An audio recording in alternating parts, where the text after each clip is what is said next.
예수 그리스도의 이름으로 이 종이 여러분에게 선포합니다. 저와 여러분 안에 혹에 있을 어둠, 공허, 혼돈이 이 시간 물러가고 빛이 있으라 하시니 빛의 역사가 여러분의 몸과 마음을 뚫고 빛의 역사가 충만하기를 축복합니다.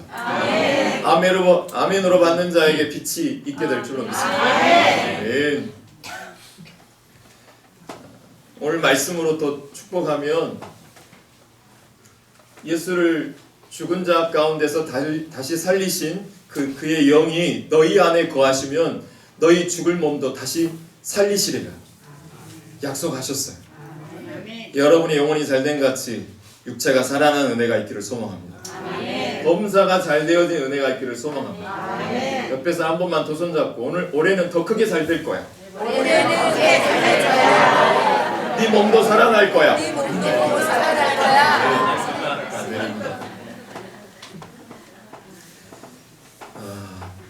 지난주 말씀의 초입에 이 말씀을 들었죠. 요한복음 3장 16절에 믿는 자는 멸망치 않는다라고 했던 그 말씀을 드리면서 그 믿는 자는 어떤 자다? 요한복음 36절에 보면 믿는 자는 순종하는 자다. 우리가 다 순종하고 싶어 해요. 주의 말씀이니까. 그러나 그 순종도 그냥은 안 돼요. 그래서 뭐가 있어야 되냐면 힘이 있어야 돼요. 근데 그 힘이 무엇이다? 사랑이다. 그 사랑이 없으면 순종할 수가 없어요. 순종하겠지만 기쁨도 즐거움도 없어요. 교회 일도 마찬가지예요. 그 순종이 나를 주님이 얼마나 사랑하시는 그 사랑을 내가 못 누린다면 순종을 하겠지만 오래가지 못해요. 그렇다면 그 사랑을 발견하려면 어떻게 해야 되냐? 매일같이 십자가 복음으로 달려가야 돼요. 그 십자가 복음에 내가 순종해야 될 그 사랑과 은혜가 저기를 볼 때마다 생겨나는 거예요. 그래서 복 있는 자가 어떤 자냐면 여호와의 말씀을 주야로 묵상하는 자가 바람에 나는 겨와 같이 순종하는 것이 아니라 누가 시켜서가 아니라 내 마음에 사랑하는 주님이 날 사랑하신 그 마음 때문에 순종할 수 있게 되는 것이죠. 그 순종하는 자만이 영생을 얻을 수 있게 되는 것이죠. 오늘도 다시 한번 이 복음 앞에 걸어가기를 바랍니다. 목사인 저도 예배 1시간만으로는 도저히 일주일 동안 내 영을 관리하는데 너무 힘들어요. 그래서 저도 결단한 게 뭐냐면 매일같이 악인의 깨가 들어오기 전에 나도 모르게 죄인에게 서기 전에 나도 모르게 하와나 다윗처럼 오만한 자의 자리에 앉아있는 꼴을 내가 당하지 않기 위하여서 저도 매일같이 주야로 묵상하는 자가 복 있는 자라는 거예요. 그래야지 주의 사랑을 덧입고 순종할 수 있는 내공이 내 안에 생기는 거예요. 이건 성경을 많이 안다고 얻어지는 것이 아니라 매일같이 안 것이 즉시 순종이 안 되면 그것이 자기에게 독이 되는 것을 저는 수도 없이 봤습니다. 성경을 많이 아는 사람일수록 그 아는 말씀을 순종하지 않는 사람들은 그것이 자기에게 독이 되는 것들을 정말 많이 봤어요. 복 있는 자가 되시길 바랍니다. 그러려면 지난주 말씀처럼 지속적으로 우리가 복음 앞에 들려지는 은혜가 있기를 소망합니다. 제가 왜 매일같이 주야로 묵상하는 것이 훈련이 되어져야 되는 이유를 자녀를 낳아보니까 알았어요. 자녀를 낳고 길러보니까 제가 누구의 사랑을 깨닫게 되었을까요? 하나님의 사랑. 아니요. 부모님의 사랑을 아주 절절하게 뼈에 새길 만큼 기억하게 됐어요. 그러다 보니까 제가 아버님, 어머니가 전화할 때마다 어떤 말을 놓치지 않고 하기 시작했냐면 제가 이제서야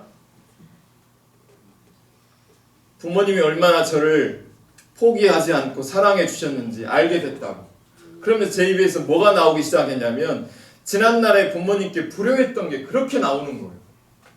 어머니가 회개하라고 한 것도 아닌데 제 스스로 아이를 낳아보니까 부모님께 잘못했던 어린 시절에 그 철없는 행동들이 뭐가 나오기 시작할까? 회개가 나오더라고요. 그때 비로소 회개가 나와요. 부모님의 사랑이 깨닫게 되면요, 내 죄가 보여요. 내 죄가 보이니까 자연스럽게 내 입에서 뭐가 나오냐면 참된 회개가 나오기 시작합니다. 참된 회개는 누가 시켜서가 아니라 아버지 십자가의 복음의 사랑을 느낄 때만이 회개가 나오는 것이고 순종도 나오는 거예요. 그때까지 주님 우리 포기하지 않고 기다리시는 그 사랑, 우리가 자녀에게 보여줄 사랑인 것처럼 주님도 우리에게 보여주고 계시는 그 사랑이 이 십자가 사랑인 거예요. 그래서 우리는 이 복음을 지속적으로 교회 바깥에 있는 사람이 들어야 되는 것이 복음이 아니라 교회 안에 있는 사람이 이 복음을 계속 들려줘야 된다는 것이죠. 참된 회개는 구원을 위한 우리 교회의 중요한 출발이 될 것이고요. 참된 회개가 없이는 참된 믿음도 기대할 수 없다라는 것을 우리는 늘 기억할 수 있기를 소망합니다. 목사님들이 이 이야기를 꺼낼 때마다 되게 민감하게 반응하신 성도님들이 분명히 있을 거예요. 이 자리에도 계실 거예요. 사람은 자신의 죄성 때문인지 누구나 자신의 허물이나 잘못에 대해 지적받는 것을 좋아할까요? 안 좋아할까요? 저도 안 좋아합니다. 당신은 죄인입니다 라고 성경을 원론적으로 가리킨다고 아무리 말을 해도 당신은 죄인입니다 라고 말하면 불편해 하실까? 안 불편하실까요? 네, 불편하죠. 분명 우리는 죄인이라는 사실을 인정하면서도 누구나 누군가로부터 죄인이라는 소리를 듣는 것에는 극도로 민감하게 반응합니다. 그런데 여러분, 저와 여러분이 죄인임을 철저하게 깨닫게 되는 것은 참으로 귀한 축복이지만 이것만이 복음의 전부가 아니라는 사실을 꼭 기억해 주셨으면 좋겠어요. 왜냐하면 복음은 여기에 더 나아가 이처럼 하나님의 엄중한 심판을 필연적으로 받을 수밖에 없었던 저와 여러분이 죄사함을 받아, 뭘 받아? 죄사함을 받아 새로운 생명이 얻게 되었다라고 말씀하고 있습니다. 그래서 이것이 복음인 것을 기억하셨으면 좋겠어요.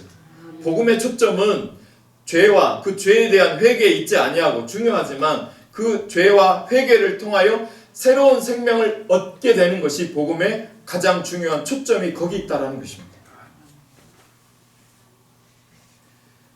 제가 알고 있는 어느 결혼도 안 한 청년이 하나 있었는데 그 청년이 뒤늦게 대학교를 갔어요.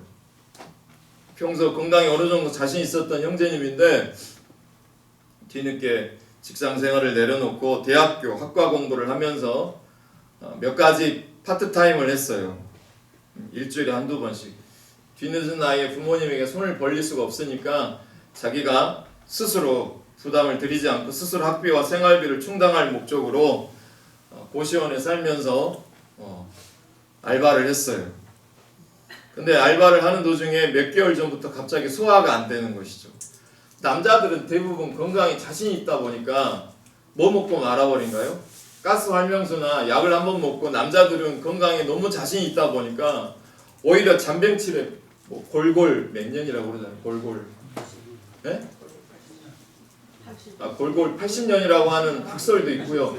어떤 분은 골골 100년이라고 하시고 이거는 합계 부탁드리도록 하고요. 하여튼 골골하면 오래 산대. 근데 골골하지 않고 평소에 건강에 자신 있는 분들은 건강 진단도 잘 안 받잖아요. 근데 이 청년도 그랬나 봐요. 그래서 속이 불편하니까 편의점에서 가스 활명수 먹고 말았는데 점점 통증이 심해지니까 어쩔 수 없이 응급실에 찾아갔는데 여러 검사를 받은 후에 이 형제님이 의료진으로부터 급성 종양이라는 진단을 받게 됐습니다. 문제는 종양이 이미 다른 장기에 전이 돼버리고 말았습니다. 답이 없대요. 병원에서 그래서 가라고 한답니다. 근데 어느 날 그 병원에서 연락이 왔어요. 급성 종양이 퍼져서 다른 장기에 전이 되었다라고 하는 이 배드 뉴스에 대한 소식을 전해 듣고 청년이 갔는데 병원에서 전화가 왔어요. 그 항암 치료법에 키모테라피라는 게 있대요. 키모테라피. 아주 비싼 건데 이 테라피를 받으면 얼마든지 치료 가능하다라는 이 이야기를 듣고 이 청년에게 이게 뭐가 되었을까요? 굿뉴스, 복음이 되었던 것입니다. 자기 소유를 다 팔아서라도 그 테라피를 받고 싶을까요? 안 받고 싶을까요? 받고 싶어요. 천국이 이와 같은 자의 것이라고 그러는데 그 청년은 이것이 굉장히 큰 굿뉴스로 다가왔어요. 여기 안에 우리 율법과 복음의 관계가 숨겨져 있어요. 무엇과 무엇 관계요? 율법과 복음의 관계. 사도 바울은 로마서 3장 20절에 보면 율법으로는 뭘 깨닫는다고 그랬죠? 죄를 깨닫게 한다라고 그랬어요. 이 병을 통하여 깨닫게 되는 거죠. 갈라디아서 3장 24절에 보면 율법이 우리를 누구에게로 인도하는 몽학선생이라고 그러죠? 그리스도에게로 인도하는 몽학선생이라고 기록되어 있습니다. 그래서 이 율법을 통해 이 김 목사인 내가 얼마나 유선자인지 드러내게 해주세요. 제가 얼마나 하나님 앞에 율법 유선자인지. 저는 어린 시절부터 목사 아들이다 보니까 앞에도 믿는 사람, 뒤에도 믿는 사람, 양쪽에 외가 친가가 다 믿는 사람이다 보니까 내가 과연 내 믿음이 진짜인지 가짜인지 분별이 안 되는 거예요. 그래서 기도도 군대 가기 전에도 그랬어요. 군대 가서 제 친척분 중에 투스타가 계셨는데 쉽게 말해 시체말로 군종으로 빼줄 수 있었는데 제가 그걸 반대했어요. 하나님 주신 마음이었지만 군대 가서 제 믿음이 진짜인지 가짜인지 분별하고 싶을 정도로 제가 너무 유선적인 거예요. 늘 착한 아들, 목사님 아들이니까 늘 잘하고 있지만 잘 들여다보면 내 삶을 모르는 소리인 것 같은 거예요. 목사 아들이기 전에 저도 위선 덩어리인데 이걸 안 봐주는 거예요. 실수하는 걸 용납해 주지를 않으시더라고요. 착한 아들 이렇게만 칭찬해 주니까 보여주고 싶을 기회가 없는 거예요. 제 안에는 율법을 통해서 위선자인 나를 매번 발견하게 됐어요. 그러다가 제가 묵상 훈련을 만나고 난 다음부터는 예수 그리스도만을 더욱 갈망하게 되었고요. 그리고 예수 그리스도만을 더욱 붙잡고 의지하게 되는 일들이 벌어지기 시작했어요. 그래서 저는 누군가 죄와 율법을 보게 될 때 묵상으로 달려가요. 그 묵상으로 달려가게 되면 얼마나 복 있는 것이 되냐면 안에 죄가 보이지가 않아요. 왠지 아냐면요. 제 죄가 너무 크다 보니까 안에 죄 볼 시간이 없는 거예요. 십자가 앞에만 가게 되면 남편의 죄와 아내의 죄 볼 시간이 없어요. 내 죄 보기도 겁나거든요. 그것만 하나님 앞에 회개하다가도 일주일 다 가기 바쁘기 때문에 아내 죄를 보고 율법으로 판단할 시간이 없게 되는 거예요.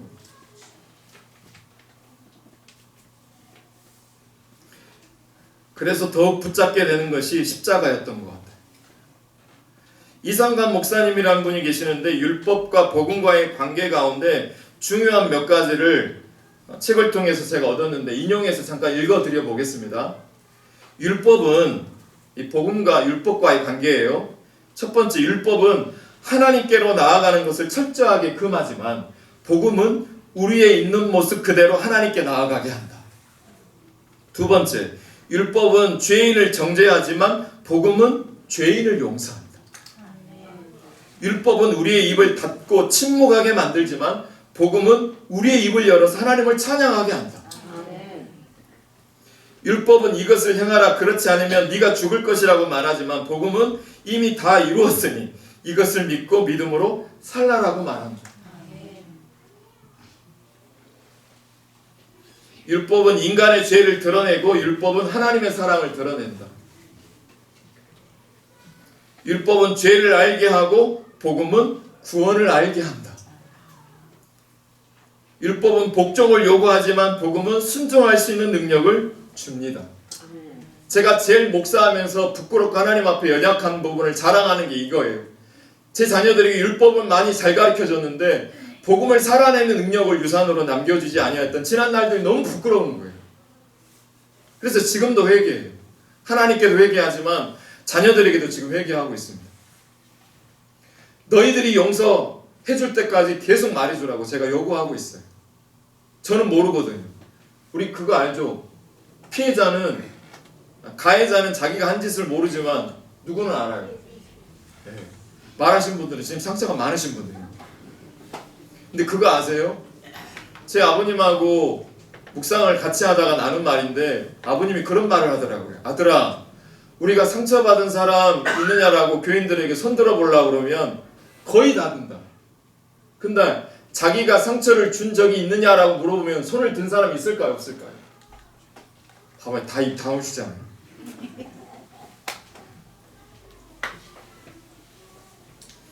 그런 면에서 제가 자녀들에게 회개할 게 많다라는 것이죠. 복종은 요구했지만 복음을 살아내는 순종하는 능력을 못 키웠던 거예요. 묵상하는 훈련이 있기 전까지. 율법은 갈보리의 십자가에서 이미 끝났지만 복음은 이 세상이 존재하는 한 영원할 줄로 믿습니다.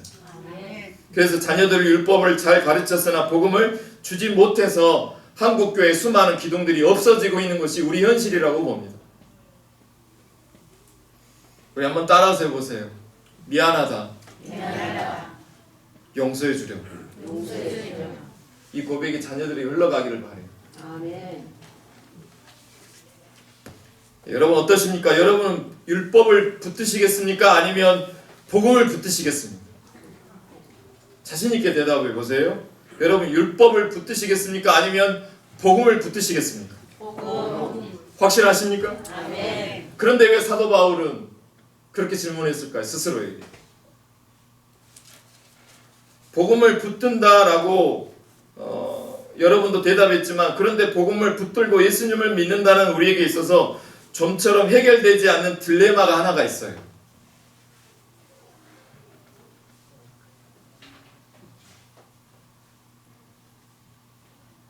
그게 뭘까요? 여기 보세요. 그게 뭘까요? 그게 사도 바울이 오늘 본문에서 고백하고 있는 내용입니다. 로마서 7장이 주로 다루고 있는 내용이기도 한데 여러분 본문의 19절에 보면 이런 말이 나와요. 사도 바울은 자신에게 탄식하듯이 이렇게 고백하고 있어요. 내가 원하는 바 선은 하지 아니하고 도리어 원치 아니하는 바 뭘 행하는도다. 19절 말씀에 보면 악을 행하는도다라고 나와 있어요. 여기에 마음에 공감이 절로 드는 부분이 아마 계실 거예요. 이게 무슨 의미냐면 사도 바울은 이미 예수 그리스도를 믿었어요. 복음 안에서 회심도 했어요. 전적으로 주님께 헌신한 사람 아닙니까? 그런데 그럼에도 불구하고 이처럼 거듭난 그가 왜 자신이 원하는 선을 행하지 아니하고 도리어 원하지 않는 악을 행한다라고 스스로 탄식하는 것일까요? 그 이유가 뭘까요? 예수님을 믿고 거듭났지만 그럼에도 불구하고 우리 안에 있는 이것 때문에 그러는 거예요. 따라서 해보세요. 죄성. 이걸 더 쉽게 이야기하면 우리가 죄에 대해서 죽었어요. 그렇지만 우리 안에 죄는 죽지 않았기 때문에 그러는 거예요. 이걸 더 쉽게 정확히 설명하면 이런 거예요. 우리 안에 바뀐 것이 있다면 예수 그리스도의 십자가 사건으로 바뀐 것이 있다면 죄에 대해서 죽었을 때 우리 안에 바뀐 것이 뭐냐면 그것은 죄의 존재가 아니라 죄의 위치인 거예요. 뭐라고요? 죄의 존재가 아니라 죄의 위치예요. 이걸 더 쉽게 더 늘려서 설명하자면 예수님을 믿지 않았던 과거의 제 안에는 죄가 저를 지배하고 죄가 우리를 다스렸어요. 그래서 우리는 육신을 쫓아 육신의 일을 도모했고 저의 모든 생각도 오직 육신의 생각이었기 때문에 전적으로 하나님을 기쁘시게 할 수 있었다 없었다? 할 수 없었어요. 그러나 예수님을 믿고 예수 그리스도의 십자가를 통해 죄에 대해서 죽은 우리를 죄가 더 이상 지배하지 못하게 되었다라는 것입니다. 우리는 더 이상 죄의 노예가 아니기 때문에 죄와 우리와의 관계가 달라졌다라는 것입니다. 과거에 저는 죄의 다스림을 받았지만 현재 저와 여러분은 예수의 다스림을 받습니다. 그래서 죄악을 이기시고 세상을 이기신 예수님께서 우리로 하여금 죄를 이길 수 있는 힘을 그분을 통하여서만 주실 수 있는 거예요. 우리가 죄에 대해서 죽었다고 고백하면서도 여전히 예수님께서 우리의 주인이 되시지 않는다면 우리는요 아직까지도 우리가 주인이 되어서 우리 스스로가 죄를 이기려고 노력하게 됩니다. 제가 그랬어요. 목사 아들로 살면서 복음만 지식으로 알았지 이 복음의 능력을 체험하지 못하니까 제가 스스로 이기려고 노력을 했어요. 여러분 죄를 이기는 것도 저와 여러분에게 달려있지 않습니다. 우리가 죄를 이기는 것이 아니라 예수님께서 우리의 주인 되어주셔서 우리로 하여금 죄를 이기게 하는 것임을 기억하시기를 바라요. 우리가 해야 하는 것은 무엇이냐 그러면 어떤 우리의 결단이나 행위로 죄를 이기려는 노력이 아니라 더욱 묵상 훈련, 매일같이 바람에 나는 겨우같이 요동하지 않으려고 더욱 예수님만을 온전히 의지하고 예수님께서 온전히 저와 여러분의 주인이 되시도록 믿음으로 고백하고 믿음으로 선포하는 은혜가 있는 묵상으로 달려가야 될 줄로 믿습니다. 한번 따라서 해보세요. 가만. 오늘 말씀이 뭐라고 그랬지? 여기까지 따라서 하시라고요. 다시 한번 가만. 오늘 말씀이 뭐라고 그랬지? 옆에 사람 한번 시작. 여러분 가운데 문제가 해결되지 않을 때마다, 교회 문제가 있을 때마다 가만. 오늘 말씀이 뭐라고 그랬지? 이 묵상의 언어가 교회 안에서 나올 때까지 제가 계속 이 말씀을, 복음을 선포해야 될 줄로 믿습니다. 다 찾아보세요. 누가복음 18장 26절. 너무나 중요하니까 찾아보게 해드리고 싶어요. 누가복음 18장 26절, 27절 말씀. 저도 찾아보겠습니다. 이 말씀만큼은 꼭 찾아서 같이 읽게 하는 이유가 있습니다. 누가복음 18장 26절.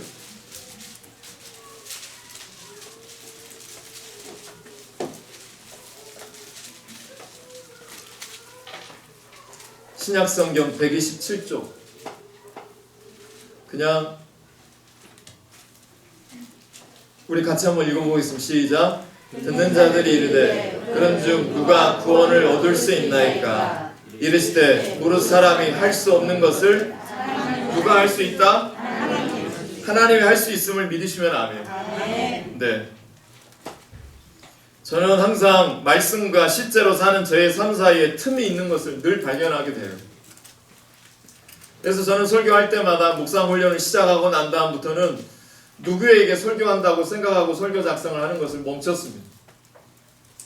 저에게 하는 설교라고 생각하고 저는 설교합니다. 전 지금도 이 괴리감 속에서 늘 하나님과 씨름하고 있지만 말씀과 실제로 사는 저의 삶 사이에 늘 틈이 있는 것을 발견하게 돼요. 그러면서 질문해요. 어떻게 설교한 대로 살 수 있을까?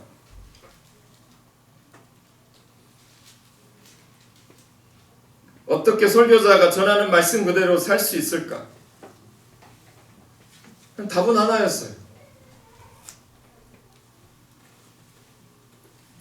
매일같이 주야로 말씀을 묵상하는 방법 외에는 없어요. 그게 복 있는 자예요. 바라크가 아니라 야슈레의 복. 시간이 많이 갔으니까 2부는 다음 주에 하도록 하겠습니다. 설교를 가름하면서 유기성 목사님이 동행일기를 통하여서 선한목자교회가 외치는 슬로건이 나는 죽고 뭘로 사는 사람? 예수로 사는 사람. 저도 동행일기를 오랫동안 써보기도 했지만 그 복음 슬로건의 핵심이 뭐냐면 십자가 복음의 핵심은 예수님과 함께 죽었다라는 데 있는 것이 아니라 예수님으로 산다라는 데 있음을 깨달으시기를 바래요. 그럼 예수님으로 살게 되려고 한다면 오늘 깨달은 말씀을 가지고 반드시 눈물 흘리거나 마음에 감동이 되는 것을 즉시 순종해야 돼요. 즉시 순종하지 않으면 어떤 고난이 오면, 고민이 오면 돌짝밭처럼 금방 잊어버려요. 그래서 오늘 받은 말씀 있으면 그대로 즉시 순종하는 자가 예수님이 그 안에 사는 역사가 있게 돼요. 근데 그게 재미가 있어지면서 또 순종의 역사가 또 있어지는 거예요. 그래서 제가 이창순 목사님을 존경하는 이유 중에 하나가 즉시 순종하세요.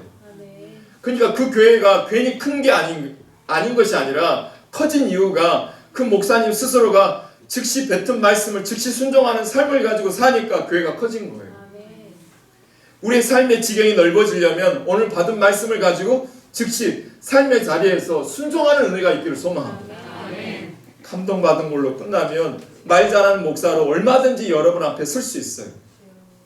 그러나 실패하지만 다시 한번 있는 모습을 그대로 나누는 것은 우리가 예수가 살게 되어지는 것이 복음의 목적인 줄로 믿고 여러분이 다시 복음 앞에 살게 되어지므로 모든 죽은 자들 가운데서 살리시게 하는 그 영이 여러분 안에 거하시면 여러분의 몸도 살리시는 역사가 있게 될 줄로 믿어요.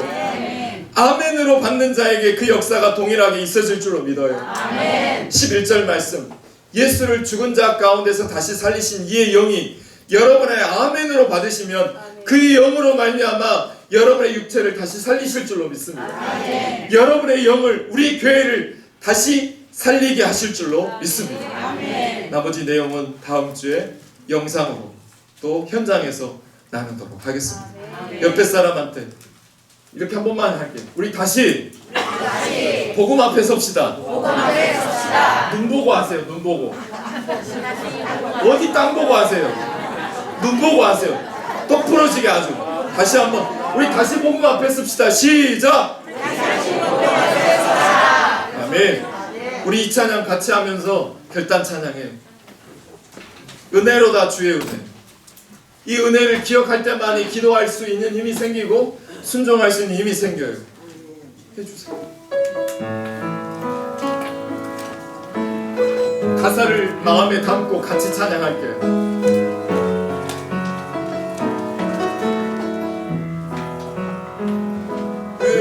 은혜로다. 주보에도 나와 있어요. 주의 은혜 날 살리시 주님의 그 은혜가 은혜로다. 주의 은혜 날 살리시 주님의 다시 한번 고백합니다. 은혜로다. 은혜로다. 아픈 부위 놓고 주의 은혜 날 살리시 주님의 그 은혜라 은혜로다. 주의 은혜 날 살리시 날 살리시 주님의 은혜 그 은혜 내 맘에 그 은혜 내 맘에 영원히 나를 붙들고 가네. 그 은혜 평생에 영원히 나를 일으킬 큰 죄에서 날 구했네. 큰 죄에서 날 구했네. 날 구했네. 한량없는 주님의 그 은혜라 나를 날 살렸네. 날 살렸네. 증량 못할 주님. 우리 두 손으로 고백해요. 그 은혜 내 맘에 영원히 나를 붙들고 가네.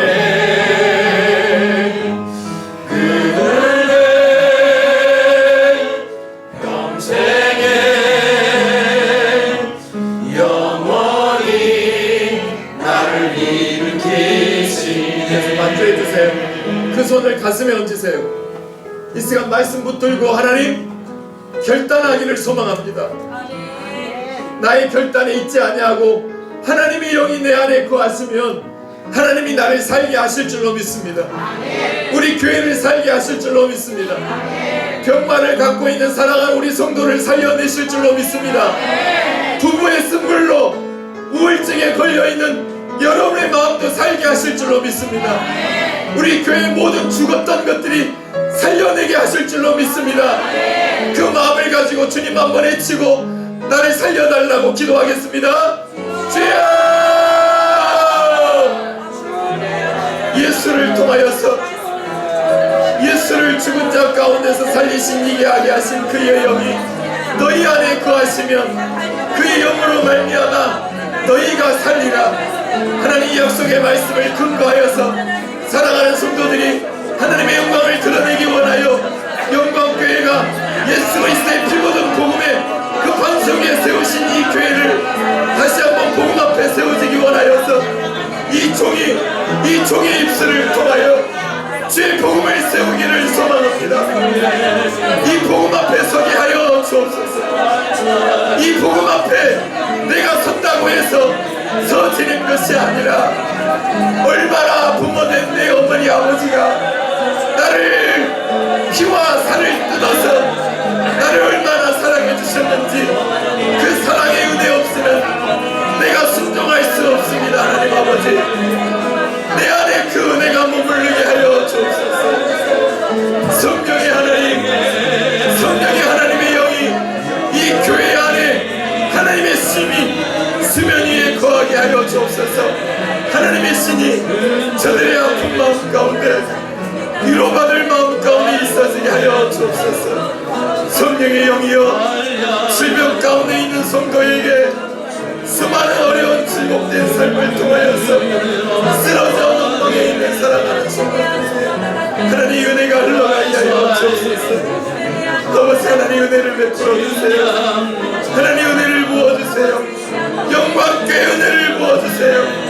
우리 사랑하는 송유관 목사님에게도 은혜를 부어주시고 하나님 이 종에게도 은혜를 베풀어 주시고 우리 내분의 장로님과 우리 은퇴하신 장로님과 여기 함께하지 못하여서 난망 중에 있는 장로님들에게도 은혜를 베풀어 주시고 영광교회 익명의 수많은 장기 결석자들에게도 하나님 은혜가 들어가게 하여 주옵소서.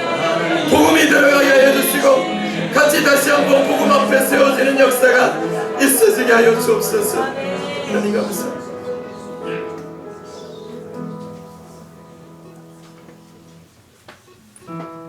하나님, 오늘도 나에게 복음을 주셔서 감사합니다. 복음이 진짜 필요한 자들은 단에 서 있는 이 종에게 너무나 필요한 그 복음이 이 종에게 먼저 들려지게 하여 주옵소서. 내가 살아낸 복음을 간증할 때 그 설교와 말씀이 힘이 되어지고 능력이 될 줄로 믿사옵나니 내가 매일같이 주님 앞에 얼마나 큰 죄인인가를 깨닫는 은혜가 있어지게 하여 주옵소서. 아내의 죄가 아닌 내 죄가 얼마나 큰 죄인인가를 깨닫는 그곳에서부터 구원의 역사가 있게 되어짐을 평생 잃어버리지 아니하도록 날마다 묵상하는 남자로 살게 되어지게 하여 주옵소서. 그 은혜의 젖줄기를 물고 많은 성도들에게 하나님 젖을 사모하여 온 갓난아이같이 순전한 젖을 사모하는 성도들에게 이 복음이 흘려 들어가게 하여 주옵소서. 하나님 사랑하는 부모님들이 자녀들에게 복음을 유산으로 남겨주는 교회된 자가 되게 하여 주옵소서. 아빠들이 세워지게 되어지기를 소망합니다. 갈수록 소극으로 가정으로 모여서 예배할 때가 점점 다가와지고 있습니다. 이를 위하여서 교회가 준비하기를 소망합니다. 우리 아빠들이 복음으로 먼저 세워지게 하여 주옵소서.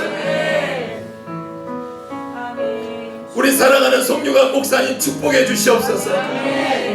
41년 동안 이 교회의 피와 땀과 눈물을 섞어가며 찢는 마음으로 성도들을 끌어안고 새벽재단을 쌓았던 사랑하는 아들의 마음을 위로하여 주시옵소서. 마음껏 축복해 주시옵소서. 그 아름다운 목회 인생을 41년 가꾼 이호이 종이 작은 자가 감히 영광교회를 이끌어가는 만한 아무 공로와 능력이 없지만 복음만 전하기를 소망합니다. 복음 앞에 세워지기를 소망하는 귀한 은혜가 있게 되어질 때 영광교회가 하나님의 영광을 드러내는 날이 꼭 오게 될 줄로 믿습니다. 사랑하는 성도들의 믿음의 결단 위에 병마가 새롭게 살아나는 역사 있게 하여 주시고 잠자는 우리의 영혼이 다시 살아나는 역사가 있게 되어지게 하여 주옵소서. 이 모든 말씀 예수 그리스도 이름으로 축복하며 감사 기도하옵나이다. 아멘. 다 같이 일어나셔서 화송당하시면서 하나님께 나아가겠습니다.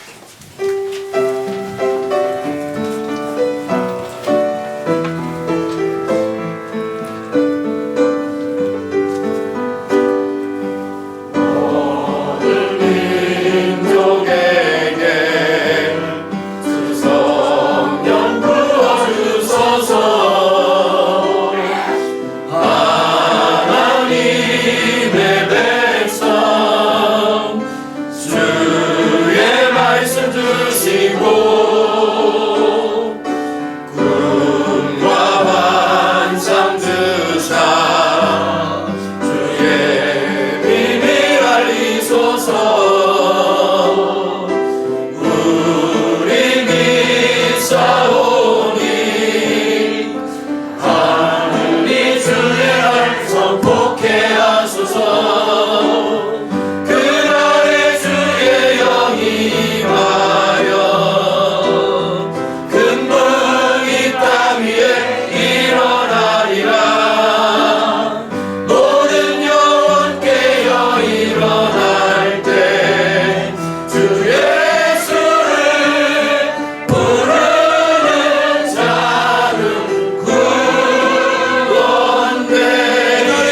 오면 그날에 주의 영이 임하여 금붕이 땅 위에 일어나리라.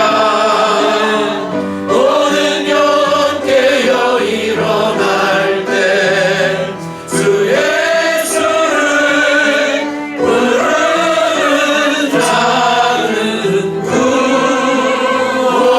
구원되리.